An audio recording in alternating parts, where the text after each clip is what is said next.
আমার ফেসবুকের মধ্যে ছাড়বেন না।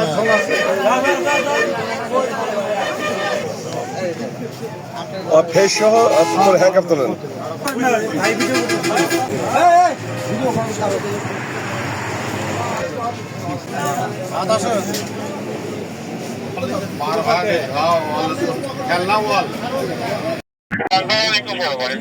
বর্তমান এখানে কোন জায়গা?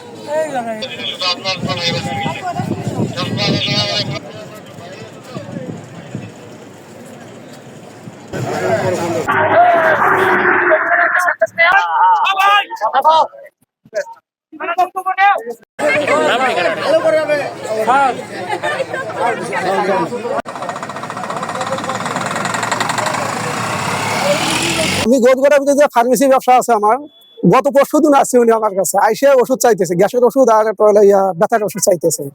ওনার হাতে দেখলাম যে ওয়ারলেস, একটা ভুয়া ওয়ারলেস। আমি দেখে ওয়ারলেস ফলো করলাম যে ডিবির মুড নিয়ে আসছে। দেখলাম যে আবার ভিজিটিং কার্ডটা আমার কাছে সন্দেহ মনে হলো। ভিজিটিং কার্ডটা কেমন জানি দেখলাম, আর ওয়ারলেসটা বিশেষ করে দেখলাম যে প্লাস্টিকের একটা ওয়ারলেস। এটা নিয়ে সে ধরে আছে, ওনার মুড নেওয়া আছে, বিভিন্ন ধরনের বলতেছে যে আমি ডিবি ডিবি বলছে ঘুরে বেড়াচ্ছে। আচ্ছা, জানার মনে হলো যে ডিবি তো এইভাবে তো পরিচয় নিয়ে বেড়াবে না। আমার মনে হয় অনেক সন্দেহ ঢুকলো।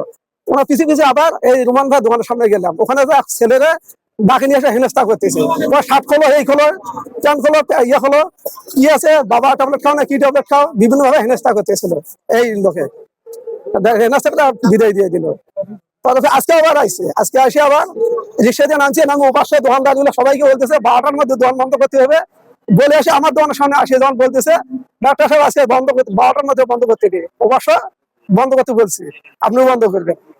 তখন কেন বন্ধ করবো, আমি কোনো প্রশ্নের উত্তর দেয়নি আমি অবশ্য। পরে আমি ভাবলাম যে ওনার তো আসলে পরিচয়টা আসলে জানা দরকার। রোমান ভাই আর কয়েকজন লোকজন সহ বললাম যে আসলে লোকটা কোনো ভুয়া, কিন্তু আমার দোকান আসার পরে বলতেছে যে 12টার পরে দোকান বন্ধ থাকবে, দোকান আর খোলা রাখবে না। তারপরে ডাক্তারের দোকানে আসছে, আমি ওনাকে ডাক্তারকে জিজ্ঞেস করলাম উনি এসে কি বললো, বলতেছে যে দোকান বন্ধ করার কথা বলতেছে। আমি জিজ্ঞেস করলাম যে আপনি কে, উনি বলতেছে আমি ডিবির লোক।